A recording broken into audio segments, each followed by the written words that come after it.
मेरी पतलून की जेब में दो बड़ी अहम चीजें थी। एक डिब्बी जिसमें 15 च्युइंगम की गोलियों की तरह धमाका खेज बम थे और एक नायलॉन की मजबूत बारीक रस्सी का टुकड़ा था। मैंने अपने पास असली पिस्तौल या कमांडो चाकू इसलिए नहीं रखा था कि मुझे ये चीजें अपने कमांडो ऑपरेशन में कम से कम कैप्टन हरिनाथ पर इस्तेमाल नहीं करनी थी। हमारे पाँव में फौजी बूट थे जिसके अंदर पतलून के पाइंचे देकर हमने तस्मे बांध लिए। जब हम पूरी तरह तैयार होकर हाइड आउट से बाहर निकले तो हम पूरे इंडियन मिलिट्री पुलिस के फौजी जवान लग रहे थे। हम साहिली चट्टानों के पीछे से होकर बड़ी सड़क पर आ गए, जहां हमने एक टैक्सी ली और द्वारका से जामनगर जाने वाली सड़क की तरफ रवाना हो गए। सड़क पर आकर हम अपने स्पॉट से कोई आध फरलांग पीछे ही उतर गए, जहां से हम पैदल चलते जामनगर द्वारका रोड पर आए, जहां से एक पतली सड़क निकलकर नारियल के दरख्तों और ऊंची ऊंची झाड़ियों की तरफ चली गई थी। यही वो जगह थी जहां हमें कमांडो एक्शन शुरू करना था। इस दौरान सड़क पर से एक फौजी ट्रक गुजरा जो जामनगर की तरफ जा रहा था। उसमें बैठे हुए इंडियन फौजियों ने हमारी तरफ देखकर हाथ हिलाया।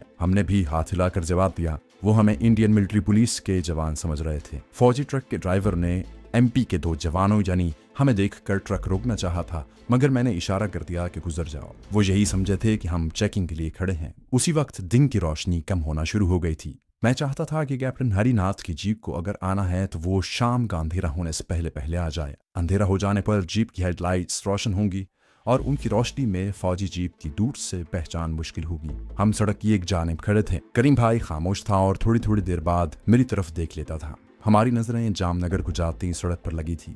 जामनगर की तरफ से लारियां, बैलगाड़ियां और ट्रक वगैरह थोड़े थोड़े वक्फे से गुजर जाते थे। उसके बाद सड़क कुछ वक्त के लिए खाली हो जाती थी। करीम कहने लगा, कहीं कैप्टन ने शेड्यूल तो नहीं बदल दिया। मैंने दूर सड़क पर नजरें जमा रखी थी। मैंने उसी तरफ देखते हुए कहा, कोई बात नहीं, अगर वो कल या परसों आने वाला होगा तो हम कल या परसों भी उस जगह उसके स्वागत को मौजूद होंगे। बस ये दुआ करो कि वो ट्रेन या हवाई जहाज से न आ जाए। ऐसी सूरत में हमारा कमांडो मिशन फेल हो जाएगा। दिन की रोशनी मजीद कम हो गई थी। सूरज द्वारका शहर के पीछे गुरूब हो रहा था। मैं मुसलसल सड़क पर दूर तक देखने की कोशिश कर रहा था। अचानक मुझे सड़क पर दूर एक स्याह धब्बा उभरता नजर आया। ये धब्बा आहिस्ता आहिस्ता बड़ा होता रहा। मैंने करीम भाई से कहा, अलर्ट हो जाओ। करीम भाई सड़क की दूसरी जानिब जाकर बिल्कुल मेरे मुतवाजी फौजी जवानों की तरह अटेंशन खड़ा हो गया। मेरी नजरें मुसलसल उस धब्बे को देख रही थी जो दूर तक सीधी सड़क पर अब वाज़े हो गया था। ये फौजी जीप थी। मैंने अपने दस्ताने वाले हाथों की उंगलियों को वर्जिश के अंदाज में 2-3 बार हरकत दी और अटेंशन हो गया। मैंने करीम भाई से कहा, टारगेट करीब आ रहा है, मैं बात करूंगा, ओके।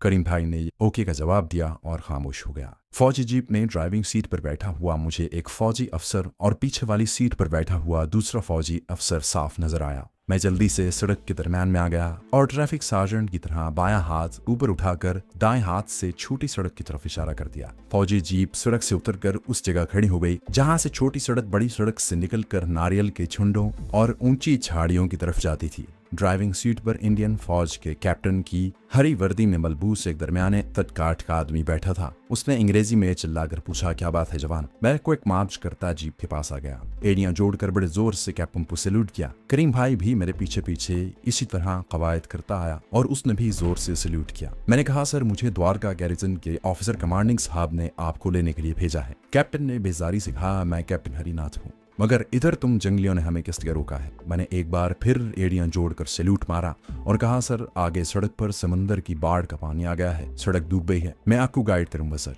हम इस छोटी सड़क से होकर जाएंगे। कैप्टन हरिनाथ ने सख्त बेजारी के अंदाज में सर हिलाया और पूछा, तुम्हारी जीप कहाँ है? मैंने फौरन टेंशन होकर जवाब दिया, सर आगे बड़ी सड़क पर खड़ी है। कैप्टन हरिनाथ ने अपने अर्दली से कहा, एक जवान को पीछे बिठा लो और मेरी तरफ इशारा करके कहा, तुम यहाँ आ जाओ, जल्दी करो। हम डबल से चलते जीप में आकर बैठ गए। करीम भाई पिछली सीट पर अर्दली के साथ बैठ गया। मैं अगली सीट पर कैप्टन हरिनाथ के पहलू में था। मैंने जिस जाविये से अटैक करना था वो जाविया बना लिया था। करीम भाई की तरफ ध्यान देने का मेरे पास वक्त नहीं था। कैप्टन हरिनाथ ने सख्त बददिली के साथ अंग्रेजी में गाली देते हुए जीप छोटी सड़क पर डाली और उसका रुख नारियल के दरख्तों की तरफ कर दिया। मैंने सिर्फ आध सेकंड के लिए गर्दन घुमाकर पीछे देखा। मैं देखना चाहता था कि पीछे बड़ी सड़क खाली है कि नहीं। बड़ी सड़क शाम के धुंधलके में खाली पड़ी थी। मैंने देख लिया था कि कैप्टन हरिनाथ का पिस्तौल होल्स्टर में बंद उसकी बेल्ट के साथ लगा था। मुझे जो कुछ करना था पलंग चिपकने में करना था और कैप्टन हरिनाथ पलंग चिपकने में होस्टर में से पिस्तौल निकालकर मुझ पर फायर नहीं कर सकता था। मेरे मजबूत बाजुओं की मछलियां फड़फड़ाने लगी। टारगेट मेरे पहलू में बैठा था।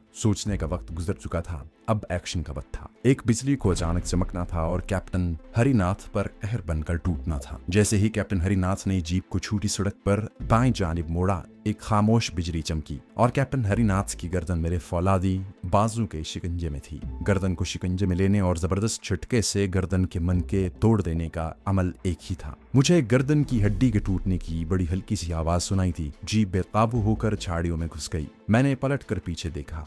इस दौरान करीम भाई भी अपना काम कर चुका था। कैप्टन हरिनाथ का बेजान सर ड्राइविंग व्हील पर था। उसके अर्दली का सर करीम भाई की गोद में झुका हुआ था। मेरा ख्याल था शायद उसे कमांडो चाकू इस्तेमाल करना पड़े, मगर उसने भी एक तजुर्बेकार तरबियत याफ्ता कमांडर की तरह अर्दली की गर्दन तोड़कर उसे बेआवाज मौत मार दिया था। हम छलांगे लगाकर जीप से बाहर निकल आए। मैंने करीम से कहा, लाशों को झाड़ियों में ले चलो। हम कैप्टन हरिनाथ और उसके अर्दली की लाशों को घसीटकर झाड़ियों में ले गए। मैंने सबसे पहला काम ये किया कि अपनी मिलिट्री पुलिस वाली वर्दी उतार डाली। इस दौरान करीम भाई ने कैप्टन हरिनाथ की वर्दी उतार दी थी। मैंने जल्दी जल्दी कैप्टन की वर्दी पहन ली। उसकी फौजी पतलून मुझे जरा छोटी थी। उसका हल मैंने ये निकाला कि अपने मिलिट्री पुलिस वाले फौजी बूट न उतारे। इस तरह फौजी बूटों के ऊपर वाला हिस्सा मेरे टखनों के ऊपर पतलून के छोटे पांचों तक चला गया था। दरख्तों में शाम का अंधेरा फैल रहा था। मैंने कैप्टन की बुशर्ट की तलाशी ली।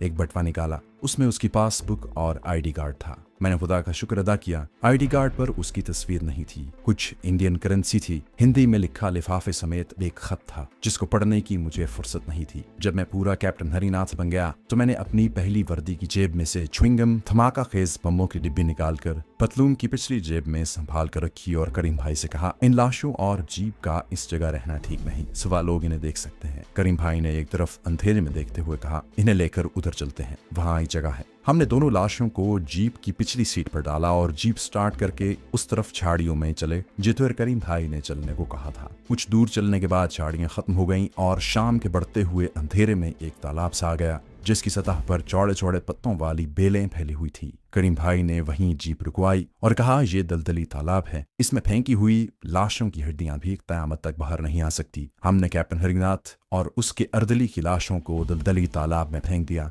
और वहां खड़े उन्हें देखने लगे। लाशें आहिस्ता आहिस्ता बेलों के पत्तों में उतरने लगीं और दोनों लाशों को तालाब की दलदल ने निगल लिया। हम जीप में बैठ गए। मैं खुद जीप ड्राइव कर रहा था। करीम भाई मिलिट्री पुलिस के संतरी की वर्दी में पिछली सीट पर बैठा था। जीप बड़ी सड़क पर आकर द्वारका शहर की तरफ रवाना हुई तो मैंने करीम भाई से कहा, तुम अब वापस अपने हाई राउट में जाकर ये वर्दी बदल कर दोबारा साधु वाला भेस इख्तियार करोगे। आगे जो भी करना है मैं खुद ही करूंगा, तुम मुझसे राब्ता कायम न करोगे। मुझे कुछ नहीं पता किले के अंदर जाने के बाद किस किस्म के हालात पैदा होते हैं, वहाँ कुछ भी हो सकता है। मैंने जिस हिंदू कैप्टन हरिनाथ को कत्ल करने के बाद उसकी वर्दी पहनी हुई है उसके आगे पीछे के बारे में मुझे कुछ भी इल्म नहीं। मुझे सिर्फ इतना मालूम है कि मैं इंडियन इंटेलिजेंस का कैप्टन हरिनाथ हूँ। जामनगर हेडक्वार्टर से द्वारका फोर्ट में जहाज से लाए हुए फौजी साजो सामान और गोला बारूद की चेकिंग करने आया हूँ। इससे पहले मेरा ताल्लुक राजपूत राइफल्स की सिग्नल कोर से था। मैं शादीशुदा हूँ या नहीं, मेरे माँ बाप बहन भाई कौन है, मैं किस शहर का रहने वाला हूँ, इन बातों का मुझे कोई इल्म नहीं है। अगरचे मैं इन तमाम बातों से बचकर चलूंगा मगर कुछ भी हो सकता है। जरा सी भूल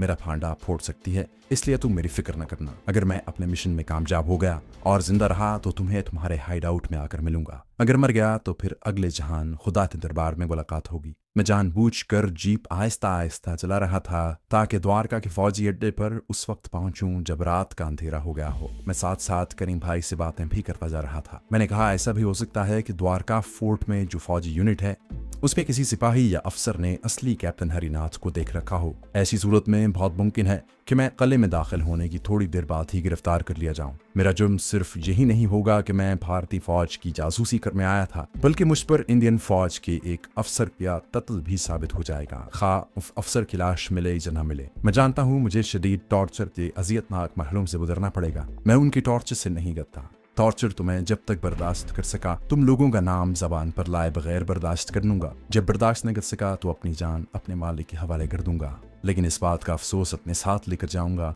कि मैं अपने मिशन में कामयाब ना हो सका। लेकिन मुझे पूरा यकीन है कि ऐसा नहीं होगा। खा मुझे 1000 बार अपनी जान कुर्बान करनी पड़े, मैं अपने टारगेट को मारकर ही जान दूंगा। हमारी फौजी जीप अब शहर में दाखिल हो गई थी। शहर में बत्तियां रोशन थी। मैंने करीम भाई से कहा, तुम द्वारका किले तक मेरी रहनुमाई करोगे, उसके बाद तुम चले जाओगे, ओके। मुझे दिन के वक्त उसने द्वारका फोर्ट एक बार दिखाया था। इस अंदाजे से मैं फौजी जीप को शहर के सबसे बड़े बाजार से निकाल कर ले गया। तालाब वाले मंदिर के पास पहुंचकर मैंने उससे पूछा कि अब किधर जाना है। करीम भाई ने मुझे बाएं तरफ मुड़ने को कहा। मैंने उस तरफ जीप को मोड़ लिया जहां समंदर की तरफ से हवा आ रही थी। शहर की रोशनियां पीछे रह गई थीं और दूर द्वारका का किला और उनकी रोशनियां नजर आ रही थी। करीम भाई ने कहा, ये सड़क सीधी द्वारका फोर्ट को जाती है। मैंने वहीं एक जानिब जीप रोक ली। करीम भाई जीप से उतर पड़ा। मैं भी जीप से उतर आया। यहाँ रोशनी नहीं थी, सिर्फ फौजी जीप की हेडलाइट्स की ही रोशनी थी। करीम भाई ने आगे बढ़कर मुझे गले लगाया और बोला, तुम्हें अल्लाह के सुपुर्द किया। मैंने मुस्कुराते हुए गर्मजोशी से उससे हाथ मिलाया।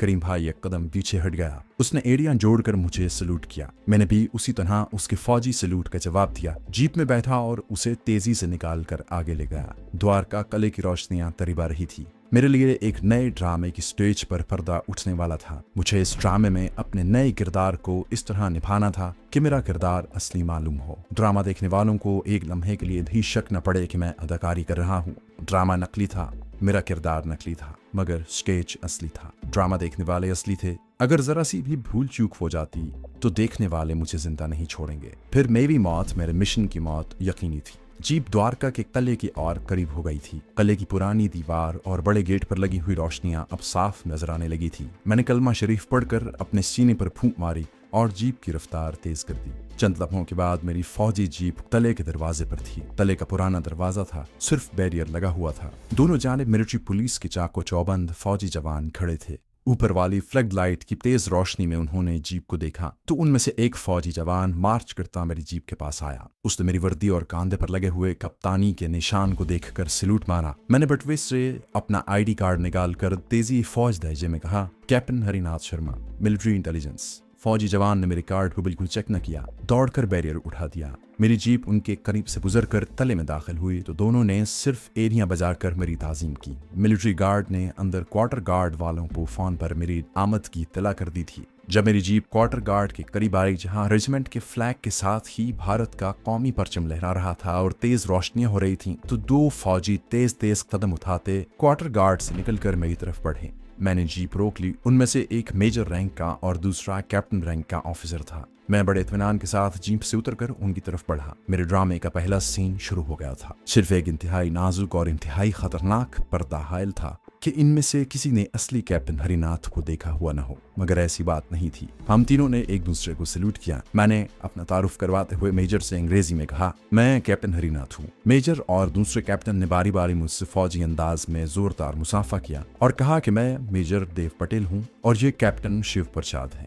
हम अंग्रेजी में ही बातें करते क्वार्टर गार्ड की कमरे की तरफ बढ़े। मेजर पटेल कह रहा था, हमें जामनगर से जो इत्तला मिली थी उसके मुताबिक हमें दोपहर से तुम्हारा इंतजार था। क्या रास्ते में कोई ट्रैफिक जाम था? मैंने बेनियाजी से कहा, नहीं, ऐसी बात नहीं थी, मैं जामनगर ही से लेट चला था। मेजर पटेल और कैप्टन प्रसाद का रवैया मेरे साथ इंतहाई नर्म और बड़े गर्मजोश मेजबानों वाला था। इसकी वजह यह थी कि मैं मिलिट्री इंटेलिजेंस का कैप्टन था और उनके सेंटर की चेकिंग के लिए आया था। फौजी एमुनिशन डिपोओं में किसी किस्म की हेरा फेरी नहीं हुआ करती। सिक्योरिटी के मामले में या कहीं फौजी डिसिप्लिन के मामले में कोई खामी पकड़ी जा सकती है और फौजी एतबार से ये नाकाबिल माफी जुर्म होता है और अफसरों और फौजी अहदेदारों की तरक्कियां रुक जाती है। क्वार्टर गार्ड में मेरे लिए ठंडे मशरूब का खातिर खा इंतजाम किया गया था। दो फौजी जवान खिदमत पर मामूर थे। हम क्वार्टर गार्ड के अतबी लॉन में थे। मेज पर शैंपेन, विस्की और बियर की बोतलें रखी थी। मेजर पटेल ने अंग्रेजी में ही कहा, सर अर्दली तुम्हारे साथ क्यों नहीं आया? मैंने कहा, उसकी तबीयत ठीक नहीं थी। वो तो आने को तैयार था, मगर मैंने खुद ही उसे रोक दिया। कहा कि इतना लंबा सफर नहीं है, जामनगर से द्वारका तक ही जाना है।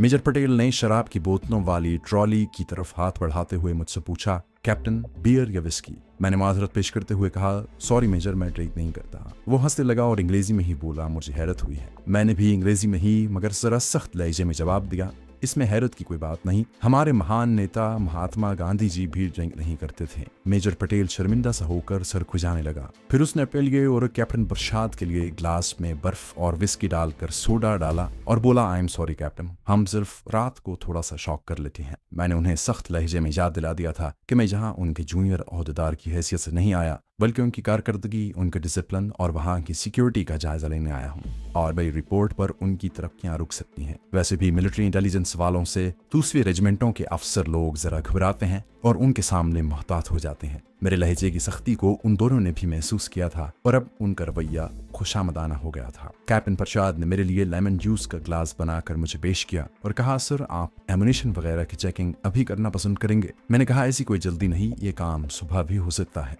मेजर पटेल ने खिसियानी हंसी के साथ कहा, सर आप रात को खाने पर क्या पसंद करेंगे? डिनर पर आपको दूसरे अफसरों से भी मिलाना है। हम सब आपका बेताबी से इंतजार कर रहे थे।